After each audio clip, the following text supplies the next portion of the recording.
Hey, How are you? good. How are you? I am fantastic. I am so glad to see you here today. Thanks I, for I having me. feel and I see your light shining all over the place. Thank you. Thanks for having me. I love it. I was watching the interview earlier. I was like, whoa, keep going. Keep going. Yes. Well, we will keep going, Yeah. and here we are with this. So, so Henry, well, first of all, I'm going to introduce you. You are a dear friend. We met each other, gosh, I don't know, 3 or 4 years ago. It feels like 100 years. Feels like, I was going to say, feels like a much longer. Yeah, yeah. And you are, I love your entrepreneurial story because it has touched so many different places: music, finance, real estate, investing, speaking, all things. And so you are, of course, an international life speaker. You are the host of a podcast called Making It Happen with Henry Ammar. You are the founder of MakeItHappen.life. So as with Hodge, those are titles, and certainly they say something, but why don't you share with us a little bit about yourself and your entrepreneurial journey? Yeah, thank you. First of all, thanks for having me. Thanks for everything you're doing. I heard Hodge tell you, like, the world needs us, absolutely. And everybody watching, thank you for being here and spending your days. I respect people that watch stuff like this all the time because it takes a certain heart and energy to say, I'm going to invest myself into expanding my knowledge, right? Because I think that's the beauty of life is growth. My story is kind of crazy. You know, I developed a passion for what I do because, as Elatia said, I used to be the most passive and insecure person I'd ever met. And then I realized a lot of it was fear. And I got really, can you see me? Yes. Oh, okay. Sorry. It just got really dim. I got really just obsessed with human behavior and understanding the way things worked. And I remember I started working, I was in the music industry at the time, and I started working with this team of different teams, and they would start winning national titles, and and I was like, whoa, there's so much that happens when we focus internally that changes our outer world, like our inner world changes our outer world. So I got obsessed for like the past 20 years.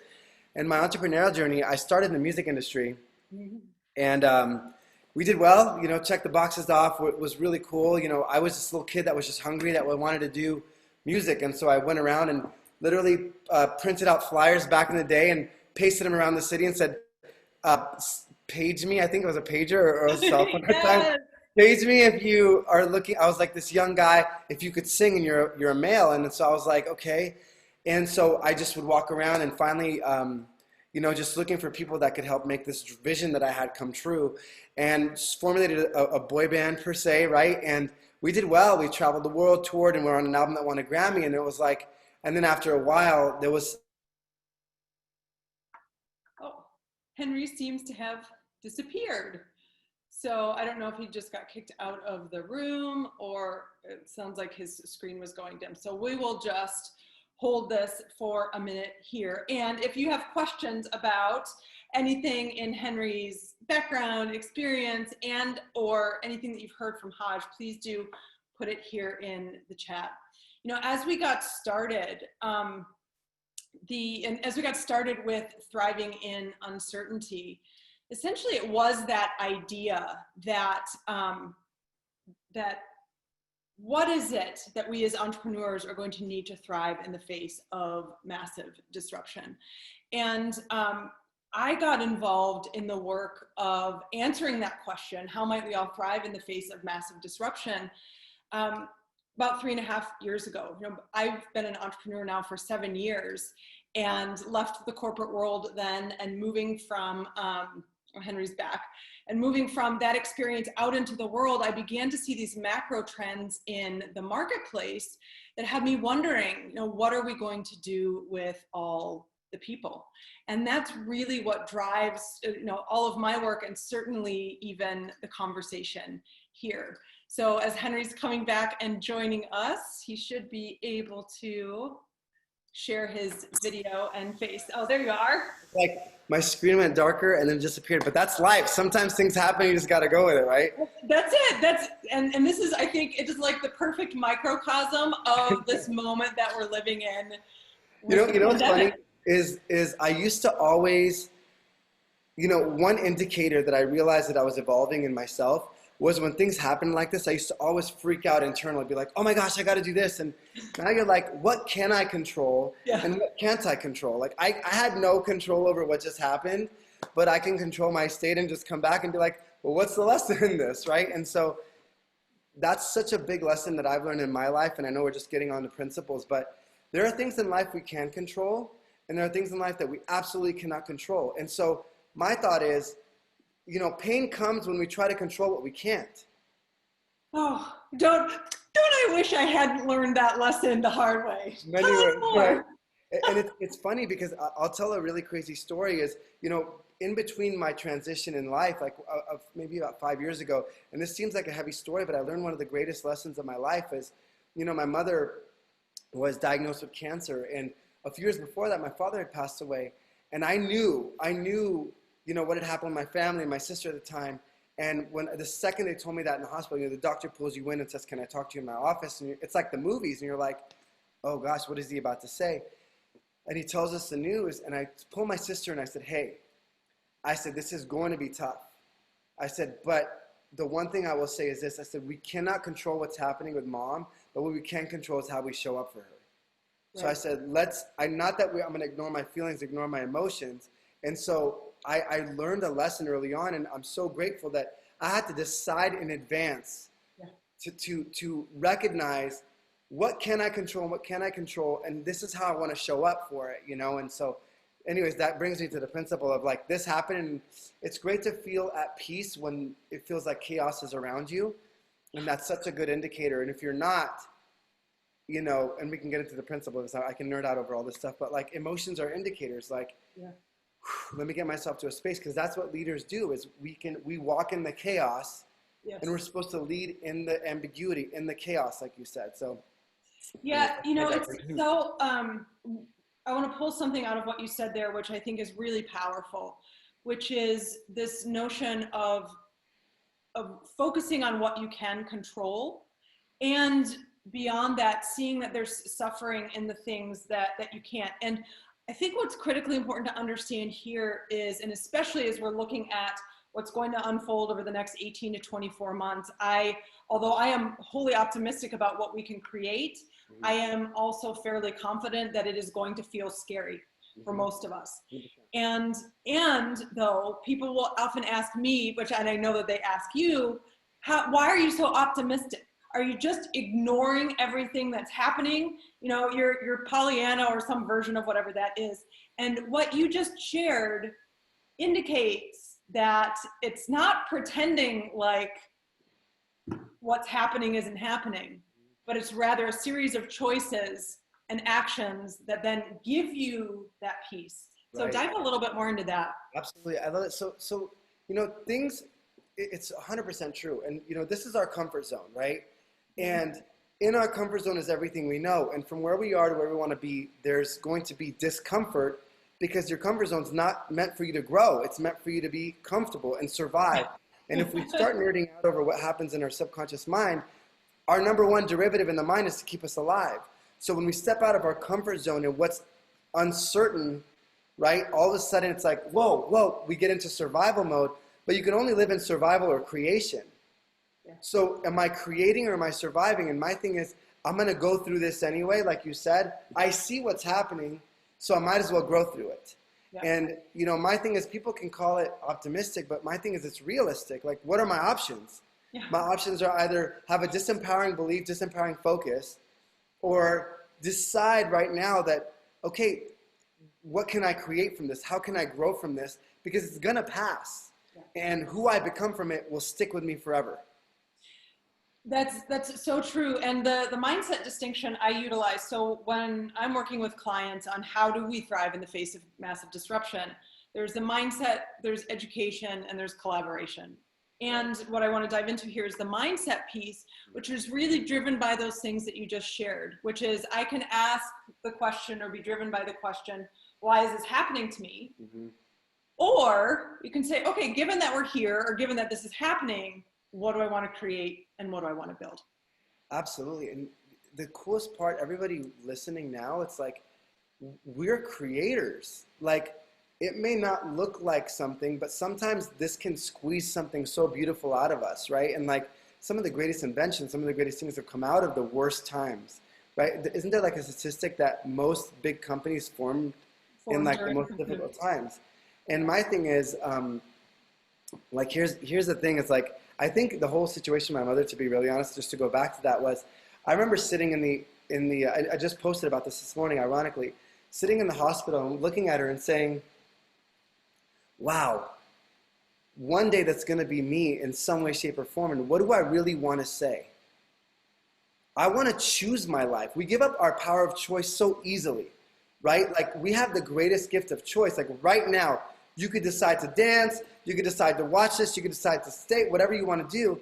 And the fact is, you're choosing your life every day. And I don't want to give my life up to external circumstances, to my fears, to worrying what other people are going to think about me, to a fear of success or fear of failure or fear of whatever that is. And my thought is like, no, I want to choose my life from an empowered space. So when I look back at my life, I can say I literally gave it all back, because a lot of times it's easy to walk around like a program robot or like a puppet to life, when the thing is, we can wake up right now and decide, okay, what can I do?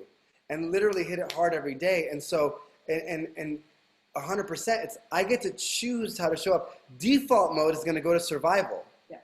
So if we're not choosing, we're going to go backwards. And so I love that you said that, because I love that, as Jeff said, mindset is key. And it's not the default mindset. It's choosing to live in a creative state, Yeah, and something that I want to ask about that is, okay, great. Let's say that we as entrepreneurs and leaders of our own organizations, we get that. And we're doing the training and we're getting ourselves there. But now we're responsible for leading our teams and responsible for leading our families and all of these folks who are outside of our control, who may not be in that same space there. So how have you seen this is the transmission of that skill or that strength so that you can help others around you move through this? Absolutely. I think everybody could look at the same scenario. Like, you have employees and you're like, I need to move my employees. So everybody reacts to fear a little bit differently, right? And so when we're in a fear state, some people become, those fight, flight, or freeze. Some people are avoidant. They like freeze and they get bottled up. Some people are like, let's go, we're going to crush this, whatever that is. And wherever you are, it's good to understand your natural response. Yeah. Self-awareness is key, right? Like, there may not be a full blanket answer for everybody, although I think there is, but it's first and foremost, it's self-awareness. It's, how do I respond in the face of fear? How do I respond in the face of ambiguity or uncertainty? And understanding how you as a leader responds to those things, because then you can understand when you get triggered, or whatever you want to call it, like when you get launched into that moment, oh my gosh, okay, I'm in this space, what do I want, where do I really want to choose to be instead? And a real leader, there's a heavy responsibility, because you feel like, like I know for me, like people that I hire, I look at them and I'm like, they have a family. One of them just had a baby, right? And so I'm like, I have to get in creative mode.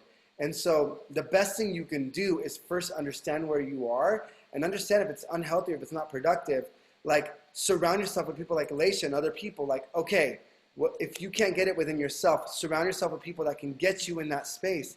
But you guys, like, this is a real time, and leadership is a real thing. And this can make you a stronger leader if you allow it to, or, but those thoughts are always going to come in. What if I can't? Oh, what if I don't? wish I could make it shut up. Right, and they're going to, because we're trying to survive. Like, there are those things, and it's the conditioning when we're younger, right? It's all the conditioning. Like, what if I can't do this? What if I fail? What if I do this? And you got to ask yourself, what's going to be the most productive thing that you can do? And you got to decide every single day, what's the most important thing I could do today, and step in and face that. I heard an interview this morning. I don't know who the guy is, but he's a billionaire. And he said, it's that simple. Ask yourself the question, what's the most important thing I need to do today? And do it full out, and that adds up. Yeah. It's there's so many places that we could go with this mindset piece, but there's a space that I want to dive into that's between the fear and the action. Mm-hmm. Because where I have seen the biggest mistakes in the entrepreneur, I don't even want to call it a mistake, because it's information. It's not even a mistake. It's just information that you're getting. But where people get themselves caught up, and then they end up creating more of a mess that they have to clean up later than if they didn't, right, is the space between the fear and the reaction to the fear. Mm-hmm. And all of the decisions that are made from a place of fear, and this is for myself, you know, once again, if I had not used all of these things or learned all of these things up from practical experience, but if you make decisions out of fear, the result is never going to be solid or structurally sound or something that you can build upon.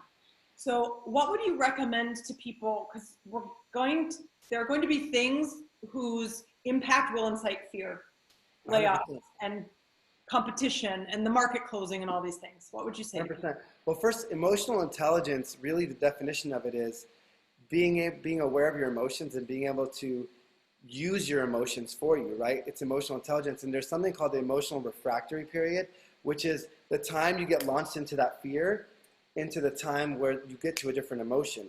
That whole period is that the shorter you can learn to make that in your life and do that is really emotional intelligence. And so what I would say first and foremost is recognize that emotions are indicators. So if you're feeling the fear, it's because you're running some vision of the future. Fear and faith are both imagined futures. You're imagining a future of, oh shoot, now this is going to happen, and I got laid off, now this is going to happen, now this is going to happen, now this is going to happen. Yeah. And we go to default mode of, you know, our self-talk, what vision we're giving ourselves, all this conditioned mindset of like, crap, now things are going to go down the drain. So if emotions are indicators, and there's a recipe to everything that goes on. Your subconscious mind does not know the difference between what's imagined and what's real. Yeah.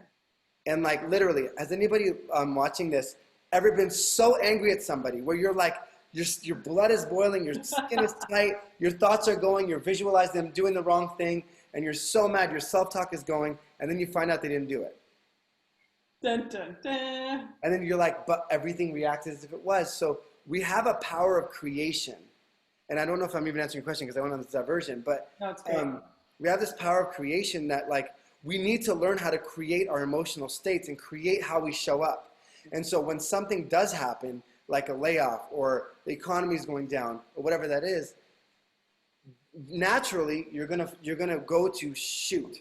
What like, oh my gosh, like to the fearful state. But truthfully, there's an empowered or disempowering belief. You get to choose, and I don't care. You are not your emotion. You are not sad. You are not afraid. You are feeling that. And it's just a chemical release because of what you're visioning in your mind. So when we learn how to master our emotions and master ourselves, we literally master our whole lives. Yeah, I've been on this journey of self-knowledge and understanding together with you. We've walked some of the same paths together. And I want to bring this to a tangential conversation around this. That we touched on a little bit earlier today, but this notion of, okay, here we are in disruption and things aren't looking as we had imagined them to, and maybe even the opportunities or the way that we can help people out with our businesses, with the things that we're creating in the world has shifted because maybe they don't need exactly what they needed before. Right. So how can people create a shift, and maybe even what examples from your varied, like your deep bench of entrepreneurial experience, can you help people see where there's opportunity instead of just the loss? Absolutely. You know, I love Tom Bilyeu when he says humans are the ultimate adaptation machine. Oh, who said this? Tom Bilyeu. Oh, nice. So, yeah. you know, we spoke at the same event, and I was watching, and he kept saying that. I was like, that is brilliant, because we evolve. You guys, everybody watching this, we evolve. We may think that this is where we are is where we're going to be, or our past is always our future. It's not. We can condition ourselves to create or become.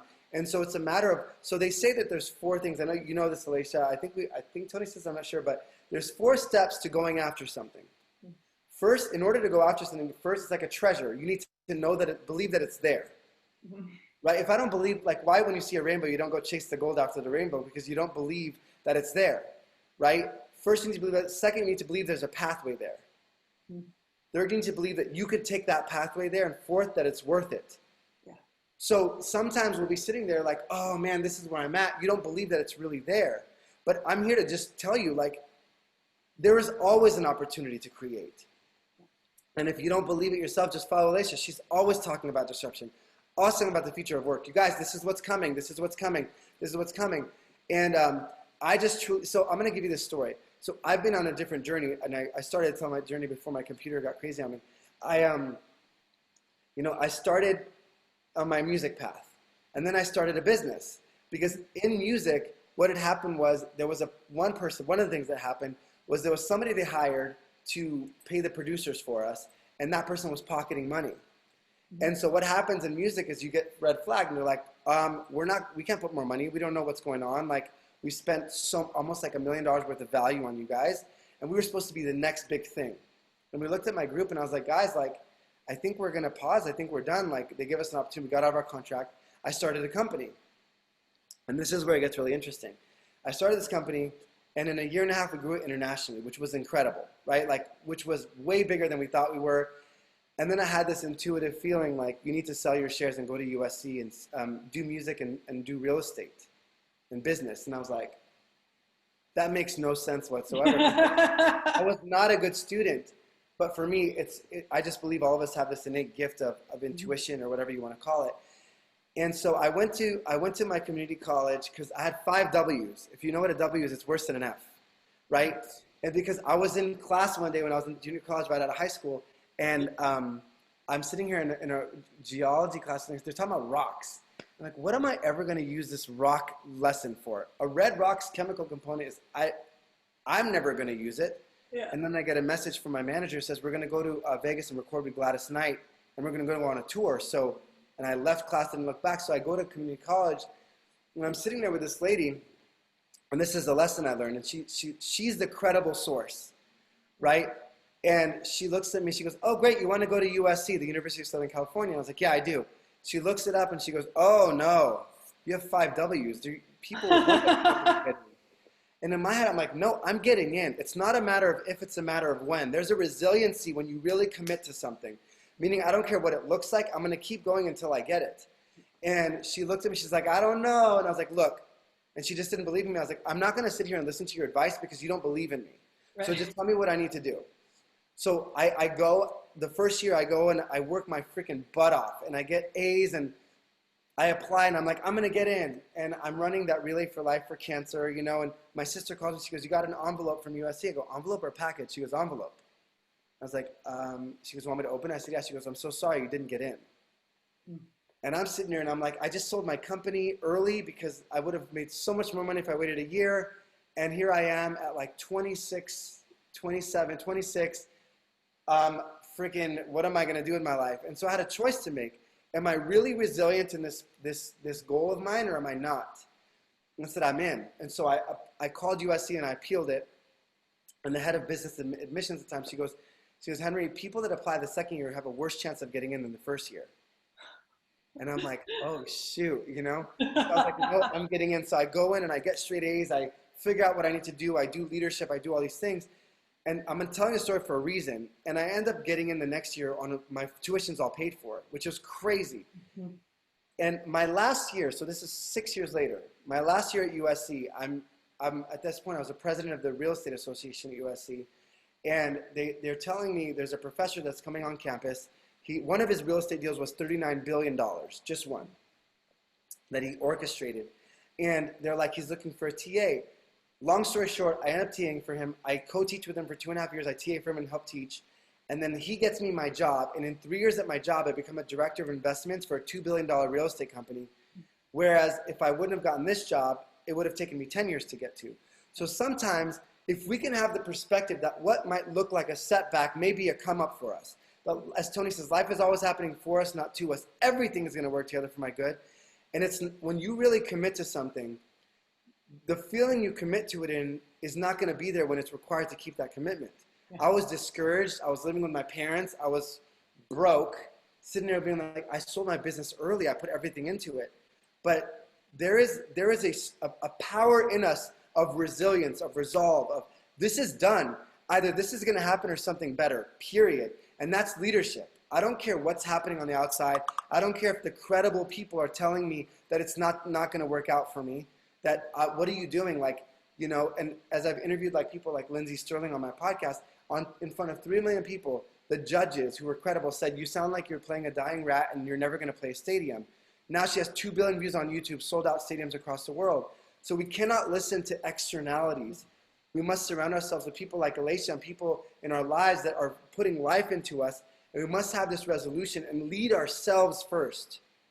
Lead ourselves first and say, no, I'm going to choose my thoughts. I'm going to choose my life every day. And therefore, I will lead my employees. I will lead my people. And you guys, like, it was insane. And in 3 years, it was so cool. Like, I'm running $250 million deals, right? As a 3-year graduate from college, they told me I would never get in. And I'm not saying that to be like, I'm so cool. I'm saying that because if I would have listened to what everybody said, if I would have given into the discouragement, if I would have been like, man, I'm 26, living with my parents in debt, freaking broke and single, like, you create a vision. A leader has vision, and a compelling vision. And your vision has to be strong enough to be like, no, this is what it's going to be. And so for me, that resolve, that true commitment, doing what you say you're going to do after the feeling is gone, and resolving, it's not a matter of if, it's a matter of when. Looking at the world and saying, I'm not going to let the world dictate how I show up. It's only going to move me forward, and it's time for me to step up now into it. And that's a leader. And it's in everybody. If you spot it, you got it. If you're looking at somebody in leadership and you're like, I really like that, subconsciously, if you could spot something, it means you got it. Well, Henry, there's so many roads that we could go down with this conversation, and we're already at the top of the hour. So it's like, oh, I wanted to go on this whole day. And as we're wrapping up here, I'll ask you a similar question to the one that I asked Haj. As we're looking at the next 18, 24 months or longer of what's going to be disruption and swirling around us, what advice would you leave with people, with fellow entrepreneurs, to thrive in the face of all of this uncertainty? Man, that's a really good question. And I think you have to be true to yourself. You know, you have to be true to yourself. You have to be true to what you know is right, and you have to know that there's a way. There's always a way. And and you have to believe the more empowering thoughts. You can call it Pollyanna if you want to, but the truth is, I believe that life's going to give me what I want or better. And so we could use this for us or against us. And remember this one thing: this moment will pass, but who you become from it will stick with you for the rest of your life. And so who are you becoming from this situation? Are you becoming more fearful? Or are you becoming more of a leader? Are you stepping back? Or are you leaning into it? Are you conditioning the mind every day? Because look, if I curl my phone, I'm not really going to get strong. But we have some heavy weights. A lot of people right now have some heavy weights in your life. And life would never give you weights life's not going to lift all the way to where you're not going to get strong, but it's not going to crush you if you don't let it. So, stay in your power of choice. And every day wake up and make a decision. And those decisions will add up. And after 18 months, if you chose every single day to move forward, you better believe you're going to be in a much greater place in your life. Yes. Well, I believe that. And I believe that for all of us who are here on the call and everybody who watches this recorded later. Henry, thank you so much for joining us, for bringing your special brand of magic to the conversation. Thank you for who you are. How can people find you after this? Thank you. So Henry Ammar, Henry Ammar, I think it's right there. Yeah. My name at Instagram, or Making It Happen with Henry Ammar is my podcast. It's funny, I just had a podcast interview with Bo Lotto, he's a neuroscientist, about uncertainty. So highly recommend you guys go check that out as well. Elatia, thank you for what you do. I appreciate that. And would love to have you follow me. And I'm always putting out content. And Elatia, I appreciate you so much. I'm so grateful to be your friend. Thank you. I am also. Henry, thank you so much for joining us today. It was fabulous having you here. Bye guys. Bye everybody.